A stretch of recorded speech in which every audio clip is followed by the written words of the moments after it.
Welcome to our deep dive into the world of business. Yes. You've shared some excerpts from Josh Kaufman's The Personal MBA, so it seems like you're ready to peek behind the curtain of Yeah, how businesses work, maybe even thinking about taking the entrepreneurial leap yourself.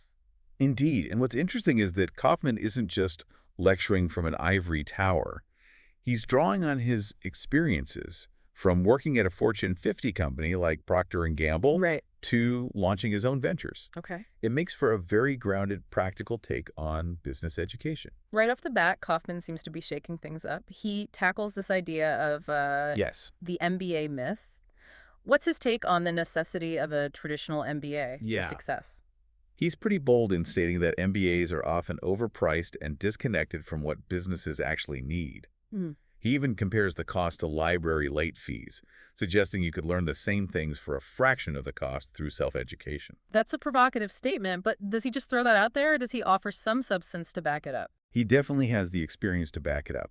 He talks about his time at Procter& Gamble, where he was making major decisions across all areas of the business: product development, production marketing, even securing deals with huge retailers. Wow. This is all before he even considered an MBA. It's like he was getting a real-world MBA without the huge debt. So it's not just about theory. With Kaufman, he's pushing for real world experience, but what about the financial argument? He does touch on the concept of net present value, right? He does. It's a financial tool, often taught in business schools, but he uses it to show how in many cases an MBA, especially from a top-tier school, can be a bad financial decision. Think of it this way. You're spending a huge amount of money and losing potential income while you're studying in it. Takes a long time for that investment to pay off if it ever does. That makes you think twice about the traditional path, doesn't it? So, if not the MBA route, what's Kaufman's alternative? His message is simple but powerful. Skip business school. Educate yourself. He believed that combining self-directed learning with real-world experience is far more valuable and, frankly, more accessible for most people. There's something really empowering about that. It's almost like he's saying, you don't need permission from an institution to learn and succeed. Absolutely. It's about taking ownership of your education and tailoring it to your specific goals and interests. And speaking of clarity and purpose, that brings us to how Kaufman defines a business itself. He seems to really break it down to the essentials, right? Not getting lost in all the complexities people often associate with businesses. Yes. He defines a business as a repeatable process that creates and delivers something of value that other people want or need at a price they're willing to pay in a way that satisfies the customer's needs and expectations, so that the business brings in enough profit to make it worthwhile for the owners to continue operation. It might seem like a mouthful, Yeah. but it actually distills the essence of what makes a business tick. It's a comprehensive definition hitting on all the key elements without being overly complicated. He doesn't leave much room for ambiguity, does he? Not at all. Oh, He's very clear that if any of those factors are missing, it's not a sustainable business. right. It might be a hobby, a nonprofit, or even a scheme, but not a true business. This definition is great for someone just starting to explore the world of business. It gives you a clear framework for evaluating opportunities and understanding what it truly takes to succeed. It's not just about having a great idea, it's about creating a repeatable process that delivers real value and generates profit. Exactly. It's about building something that can stand on its own 2 feet and thrive in the marketplace. And that leads us to a fascinating concept. Kaufman introduces the 12 standard forms of value. He argues that value goes beyond just products and services. Okay, this sounds intriguing. 12 forms of value. Yeah. I'm curious to see how he expands on that. Can you give us a glimpse into what some of these forms are? Absolutely. We have the more familiar ones like product and service. But then he dives into more nuanced forms like shared resources, subscriptions, resale agency, even things like loans options and insurance. He really breaks down the different ways businesses can create and deliver value to their customers. So it's about thinking outside the traditional box of just selling a physical product or offering a service. It's about understanding the diverse needs and desires of your target market and finding creative ways to meet those needs. Can we pick one of the less conventional forms and dive a bit deeper? What about shared resources? A perfect example, think about gyms or co-working spaces. People need to work out and need places to work, but not everyone wants or can afford to buy their own equipment or rent an entire office. Shared resources solve this by giving people access to what they need without the burden of ownership. Kaufman actually uses the example of a laundromat, which is brilliant when you think about it. Not everyone has the space or budget for a washer and dryer, especially in cities. Exactly, and it highlights a key challenge with this model, finding that sweet spot. You need enough users to cover costs, but not so many that it becomes overcrowded and less desirable. There's a strategic balance there. This idea of different forms of value is eye-opening. It's like having a new toolkit for creating a business. What about another one, like leasing? It seems so relevant in today's world. Leasing is everywhere. Cars, apartments, equipment, things people might not want to buy outright but still need. You're essentially providing the use of something valuable for a set period of time. Kaufman even uses a personal story about leasing an apartment and how the option to back out of the lease had value for both him and the landlord. He calls this an option, which is basically the right, but not the obligation to take a specific action in the future. And options provide flexibility, which Kaufman later connects to one of his three universal currencies. But we'll get to that later. The key takeaway here is that understanding these different forms of value is crucial for crafting a successful business model. It's like expanding your vocabulary of value creation. Once you know the options, you can combine them in creative ways to meet the needs of your market. But having a great idea and a solid business model isn't enough, is it? Kaufman also stresses the importance of testing and adapting, right? He's a huge advocate for getting real-world feedback early, and often he calls this the iteration cycle, which is essentially a loop of observing what's happening, coming up with ideas for improvement, testing those ideas, measuring the results, and then feeding those insights back into the next round of improvements. It's all about learning and adapting quickly. He's not a fan of getting stuck in analysis paralysis, is he? It's about action and getting your hands dirty. Absolutely. And he throws in this curveball he calls the pricing uncertainty principle, which might seem counterintuitive at first. He states that all prices are essentially arbitrary. Wait, arbitrary, but what about calculating costs and profit margins? He argues that those are important factors, but ultimately a product or service is only worth what someone is willing to pay for it. And that perceived value is influenced by all sorts of things, from branding and marketing to the specific needs and desires of your customer. So pricing becomes more of an art than a science. It's about understanding the psychology of your customer and positioning your offer in a way that aligns with their perceived value. It's not just about crunching numbers, it's about understanding human behavior. You got it. And that segues perfectly into the next big topic, sales. Yeah. Now, I know some people cringe when they hear the word sales, but Kaufman has a really interesting perspective on it. He even has a great quote about it, something like, people don't like to be sold, but they love to buy. It completely flips the script, doesn't it? He's advocating for a shift from pushing a product or service to genuinely understanding and meeting your customer's needs. He calls this approach education-based selling, and it aligns perfectly with providing real value. It's about becoming a trusted advisor, not a pushy salesperson. Do you have an example that really brings this to life? Think about someone like Kelsey, who used to sell wedding dresses. She wasn't just trying to make a sale. She was helping brides find the perfect dress for their special day, offering advice, expertise, and a listening ear. That personal touch makes all the difference. Building trust and rapport becomes more important than aggressive sales tactics. It's about creating a win-win situation where both the customer and the business benefit. Exactly. And Kaufman goes on to introduce some other really useful concepts related to sales, like the next best alternative. Okay, the next best alternative. What's that all about? It's basically what your customer would do if they didn't buy from you. It could be a competitor, a different solution altogether, or even doing nothing. So understanding that alternative gives you a strategic edge. Exactly. It helps you position your offer in a way that's more compelling. And it goes hand in hand with the concept of framing by highlighting the benefits of your offer in comparison to the next best alternative. You make it a more attractive choice.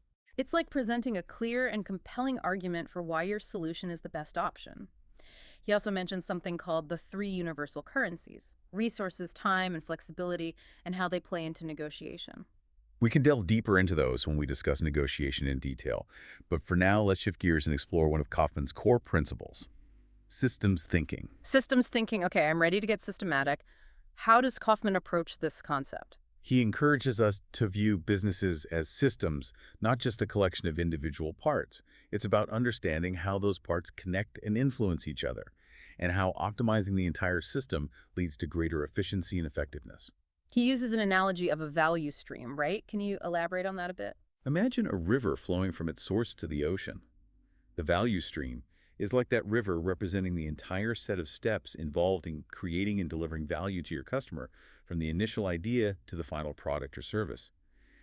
It's about seeing the big picture and understanding how each step impacts the flow.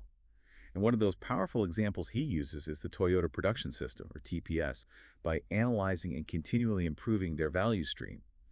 Toyota achieves incredible levels of efficiency, reliability, and quality in their manufacturing process. It sounds like it's not just about optimizing individual steps, but about understanding how those steps interact and influence each other within the larger system. Exactly. And that same principle applies to personal productivity as well. He devotes a whole section to working with yourself, emphasizing the importance of self-management and understanding your own internal system. This is where things get really interesting. It's about applying systems thinking not just to our businesses, but to our own lives as well. He stresses that taking care of your physical and mental health is crucial for peak performance. Things like getting enough sleep, eating well, and exercising are essential for maintaining energy and focus. He even shares his personal experience with burnout, reminding us that pushing ourselves too hard can ultimately be counterproductive. That's a really important point. We often neglect our own well-being in the pursuit of success, but Kaufman seems to be saying that taking care of ourselves is not just about feeling good, it's a strategic advantage in business. Absolutely, and he doesn't stop there.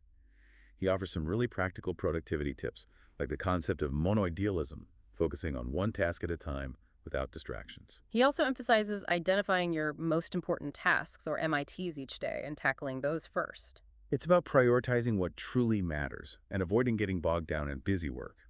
He also talks about energy cycles, recognizing that our energy levels fluctuate throughout the day. This is where self-awareness comes in, right? Learning to recognize your peak energy periods and planning your most demanding tasks accordingly. Exactly. It's about working smarter, not harder. And this leads us to another crucial aspect of business: working with others. Ah, yes, the joys and challenges of teamwork. What insights does Kaufman offer in this realm? First and foremost, he stresses the importance of minimizing communication overhead. You know, those endless meetings and email chains that suck up time and energy without actually moving the needle. We've all been there.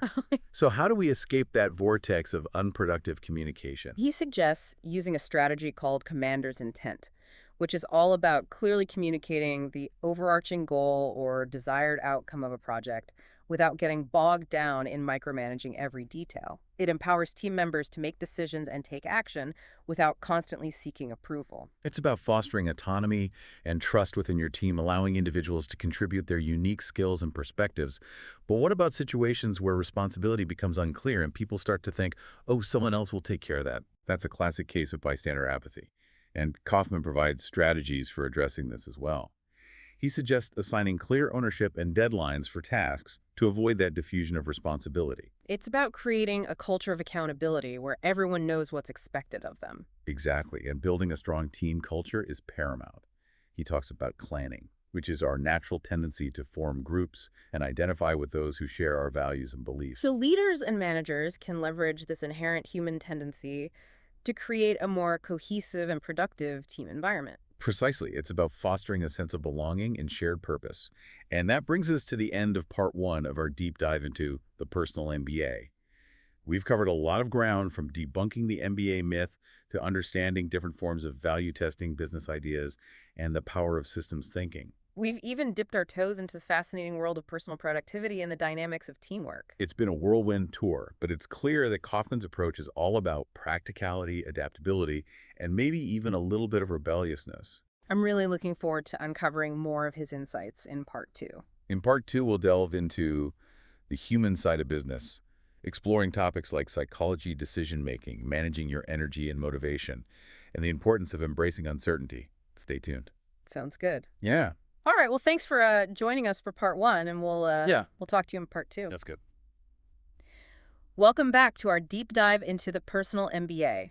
We've already explored some key concepts, but now I'm curious to see how Kaufman tackles the human element of business. Yeah. After all, businesses are made up of people, and people can be wonderfully complex. He definitely doesn't shy away from that. In fact, he dedicates a significant chunk of the book to understanding human psychology, both in terms of ourselves and the people we interact with in business. So where does he start? Does he jump right into negotiation tactics or team dynamics? He takes a bit of a different approach, actually. He starts by talking about what he calls the caveman syndrome, suggesting that our brains haven't quite caught up to the modern world.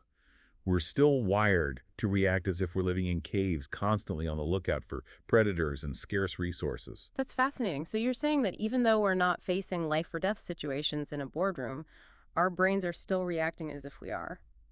Precisely, our primal instincts are still very much a part of who we are, and they can lead to some irrational behaviors, Yeah. especially in the business world. Think about making impulsive decisions, clinging to sunk costs, or resisting change even when it's clearly beneficial. He even uses a relatable example of his grandfather's construction project where unexpected costs kept piling up. But his grandfather felt compelled to keep going because he'd already invested so much. It's a classic example of sunk cost bias. We tend to overvalue things we've already invested in, even if logic tells us to walk away. And it's not just about money. It could be time, energy, or even emotional attachment to a project. So, how do we move past these primal instincts and make more rational decisions in business? Do we need to completely rewire our brains? Well, that might be a bit extreme, but Kaufman offers a range of strategies. One of the most interesting is understanding how our perceptions influence our actions. He introduces the concept of perceptual control theory, suggesting that we act to control our perceptions of the world around us. That sounds pretty deep. Can you break it down a bit further? Think of it this way: if there's a gap between what we want and what we're currently experiencing, we take action to close that gap. Our behavior is driven by a desire to align our perceptions with our internal goals or desires. Okay, I'm starting to see the connection. It's like when we're hungry, we eat to satisfy that hunger and bring our internal state back into balance. Right. But how does this apply to more complex situations in business? He explains that our reference level, which is essentially our desired state, plays a crucial role.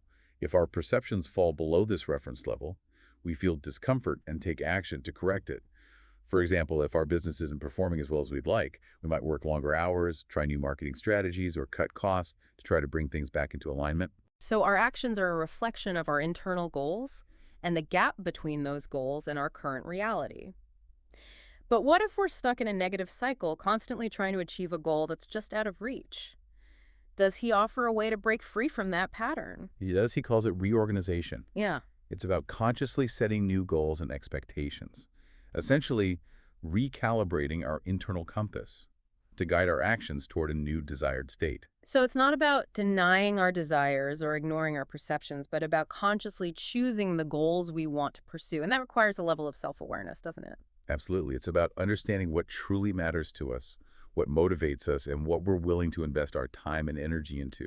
And this ties into another important aspect. He highlights understanding our energy levels. Ah, yes, energy cycles. He talks about those natural peaks and valleys we all experience throughout the day, right? I'm Yeah. definitely someone who has those. He encourages us to become aware of these cycles and structure our work accordingly. Schedule your most demanding tasks during your peak energy periods and allow for rest and recovery when your energy dips. It's like learning to work with your natural rhythms instead of fighting against them.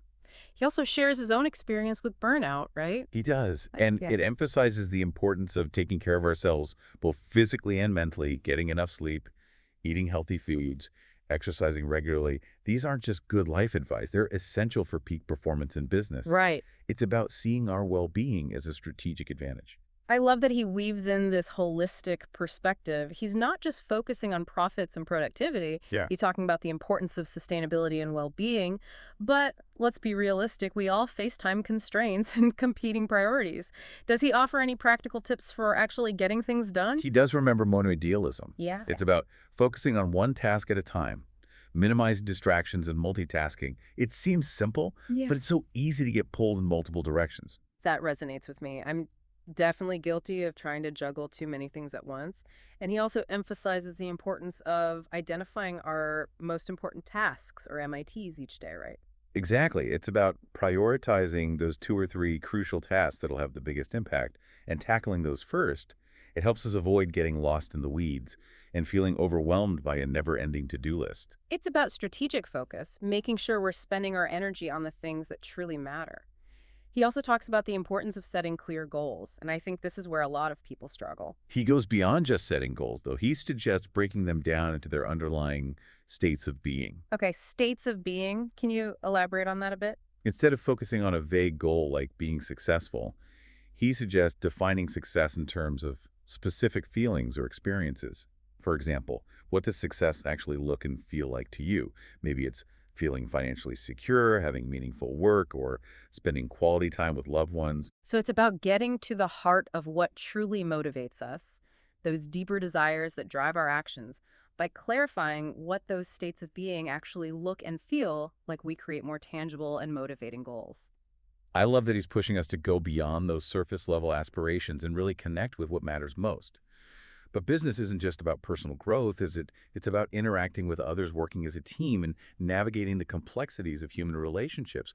What insights does Kaufman offer in that realm? He delves into that in depth, and once again, he starts by emphasizing the importance of minimizing communication overhead, those unnecessary meetings and email chains that drain our time and energy. It feels like a recurring theme, but it's such an important one. So, how do we break free from that cycle of unproductive communication? He suggests using a strategy called commander's intent, which we touched on earlier. It's about clearly communicating the overall goal or desired outcome of a project without micromanaging every detail. It empowers team members to think for themselves and make decisions that align with the overall objective. It's about fostering a culture of trust and autonomy, allowing individuals to contribute their unique skills and perspectives. Exactly. He also highlights the importance of minimizing bystander apathy, that tendency for people to be less likely to take action when there are more people around who could also help. It's that classic someone else will do it mentality. It's so easy to fall into that trap, especially in larger teams or organizations. So, how do we combat that diffusion of responsibility? He suggests assigning clear ownership and deadlines for tasks, making sure everyone knows who's responsible for what, and when it needs to be done, it creates a sense of accountability and helps to avoid confusion and delays. It's about establishing clear expectations and creating a system where everyone feels empowered to contribute. He also talks about the importance of building a strong team culture, right? He does, and he brings back the concept of clanning, that natural human tendency to form groups and identify with those who share our values and beliefs. He suggests that leaders can leverage this tendency to create a more cohesive and productive team environment. It's about fostering a sense of belonging and shared purpose, creating an environment where people feel connected to something larger than themselves. This makes me think about company culture and how it can either make or break a business. Absolutely. And that leads us to the fascinating world of influence and persuasion. Kaufman dives into a range of psychological principles that can be applied in business, from marketing and sales to negotiation and leadership. It's like unlocking the secrets of human behavior and learning how to leverage those insights to achieve our goals. Can you give us a taste of some of the principles he explores? He talks about the power of social proof, for example, the idea that we're more likely to do something if we see others doing it. Think about online reviews, testimonials, or even the number of likes or followers on social media. Mm. These are all forms of social proof that can influence our perceptions and decisions. It's like that feeling of, oh, if everyone else is doing it, it must be good. He also mentions scarcity, right? The idea that we value things more when they're in limited supply. It's exactly. Limited time offers exclusive deals, and the fear of missing out, FOMO, all tap into this principle. It creates a sense of urgency and increases the perceived value of the offer. It's like that feeling of, I better act now before it's too late. And what about novelty? Does he talk about the allure of new and exciting things? He does, and he argues that it's crucial for businesses to constantly innovate and introduce new products, services, and experiences. It's about keeping things fresh and exciting, capturing the attention of our novelty-seeking brains. It's about appealing to our innate curiosity and our desire for something different. But it's not just about novelty for the sake of novelty, is it? No, it's about understanding what your customers truly value and finding creative ways to meet their needs. It's about exceeding expectations and delivering something that's both valuable and memorable. It's about creating a wow factor that sets you apart from the competition and builds lasting customer loyalty. And that brings us to the end of part two of our deep dive into the personal MBA. We've really dug into the human element of business, haven't we? We've explored how our primal instincts influence our decisions, how our perceptions shape our actions, and how understanding our energy levels and motivations can lead to greater effectiveness. We've even dipped into the world of influence and persuasion, learning how to leverage psychological principles to achieve our goals. It's been a fascinating journey so far, and I'm looking forward to wrapping things up in part three. In part three, we'll dive into systems thinking, explore how to analyze and improve processes, and even discuss the importance of embracing uncertainty and change. Stay tuned. Welcome back. We're diving into the final part of our exploration of the personal MBA.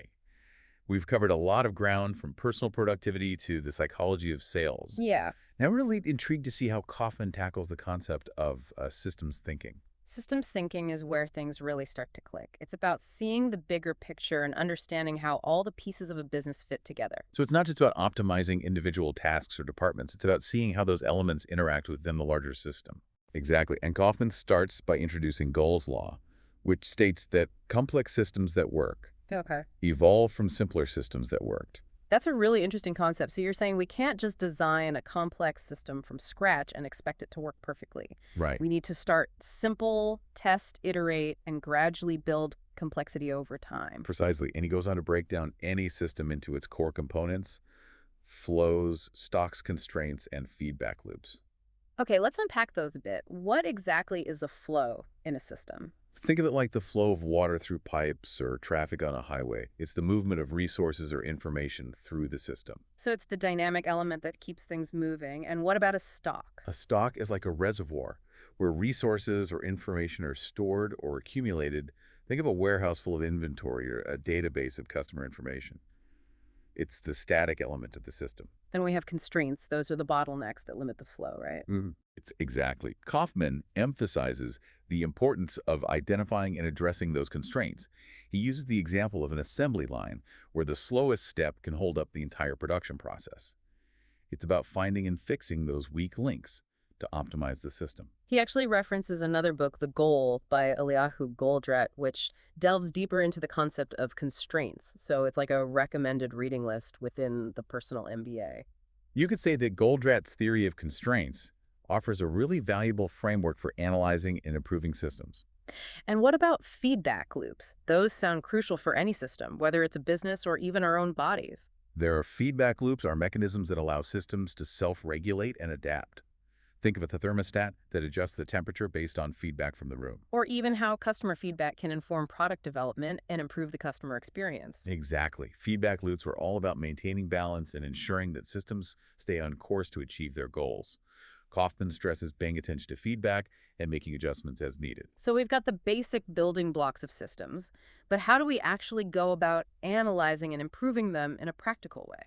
One key concept Kaufman introduces is deconstruction. Okay. It's about breaking down complex systems into smaller, more manageable parts. He compares it to taking apart a clock to understand how it works. Once you understand the individual gears and springs, you can see how they contribute to the overall function of the timepiece. Exactly. And once you've deconstructed the system, you can identify the key performance indicators, or KPIs, those metrics that provide the most meaningful insights into how the system is performing. It's about focusing on the vital signs of the system, the metrics that really matter, rather than getting lost in a sea of irrelevant data. He also emphasizes the importance of analytical honesty. When looking at data, being objective, looking for patterns, and acknowledging areas for improvement. It's easy to get attached to our own ideas or cherry-pick data to support our assumptions. He also reminds us that context is crucial when interpreting data. A single number doesn't tell the whole story. You need to consider the bigger picture. So we've analyzed our systems and identified areas for improvement. Where do we go from there? Kaufman talks about optimization, automation, standardization, and even simplification. He emphasizes that there's always a trade-off when optimizing systems. You can't maximize everything you need to prioritize based on your goals. It's about making strategic choices and understanding that every decision has consequences. He's a big advocate for automation, isn't he? He sees the power of automating tasks to free up time and resources, but he also warns against the paradox of automation. The paradox of automation, that sounds intriguing. What's that all about? It's the idea that the more reliable and efficient a system becomes, the more difficult it can be to handle unexpected problems when they inevitably occur. It makes sense if we become overly reliant on automation, we might lose those critical thinking skills and problem-solving abilities that are essential when things go wrong. Exactly. It's a reminder to find that balance between human oversight and technological efficiency. He also emphasizes the importance of standard operating procedures, or SOPs. SOPs are those clearly defined processes that ensure consistency and efficiency, right? Right. SOPs can reduce errors, streamline workflows, and make it easier to train new team members. And he continually reminds us to embrace testing and iterating our systems. It's a never-ending process of experimentation, measurement, and adjustment. It's like that scientific method applied to business, constantly testing our hypotheses and adapting based on the results. And he even suggests that sometimes the best course of action is to simply stop doing something that's not working. He calls that cessation. It can be a tough decision, but sometimes letting go of a project or product that's no longer serving you is the most strategic move you can make. It's about recognizing when it's time to pivot and focus your energy on more promising opportunities. But what about those unexpected challenges that inevitably arise in business? Kaufman wraps up this section by emphasizing the importance of resilience, that ability to bounce back from setbacks and adapt to changing circumstances. He talks about building systems with redundancy, avoiding single points of failure, and having contingency plans in place for when things go wrong. He also suggests stress testing systems to identify weaknesses and improve their ability to handle unexpected events. It's like running a fire drill or a disaster simulation to make sure your systems and your team are prepared for anything. It's about proactive preparation instead of reactive scrambling when a crisis hits. He even introduces scenario planning, which involves systematically exploring a range of potential future scenarios. It's not about predicting the future, but about developing the flexibility to thrive in any environment. It's about embracing uncertainty and recognizing that change is the only constant. Well, we've reached the end of our deep dive into the Personal MBA. It's been an incredible journey. We've explored a wide range of concepts, from understanding the psychology of ourselves and our customers to analyzing and improving systems. What stands out to you as the most valuable takeaway from this exploration? For me, it's the emphasis on continuous learning and experimentation. Kaufman doesn't just give us a set of rules or formulas. He encourages us to be curious, to ask questions, to test our assumptions, and to never stop learning. He empowers us to take ownership of our education and to see the world through a lens of possibility and continuous improvement. It's about adopting that personal MBA mindset, isn't it? Constantly seeking knowledge, applying it to real-world challenges, and adapting to the ever-changing dynamics of business and life. He leaves us with one final thought to ponder. He encourages us to explore the concept of anti-fragility. Have you ever heard of that? I have. It's fascinating, isn't it? It's the idea that some systems not only withstand shocks and disruptions, but actually benefit from them. It's like that saying, what doesn't kill you makes you stronger. But in this case, it's about designing systems that actually thrive on chaos and uncertainty. It's a powerful concept to consider as we navigate the complexities of the modern world. Absolutely. It's a challenge to embrace, to build businesses and systems that not only survive, but flourish in the face of the unexpected. And that's where our exploration ends, with a challenge and invitation to keep learning, keep growing, and keep pushing the boundaries of what's possible. Thanks for joining us on this deep dive into the Personal MBA. We hope you found it insightful and inspiring. Now it's up to you to take these concepts and apply them to your own unique journey.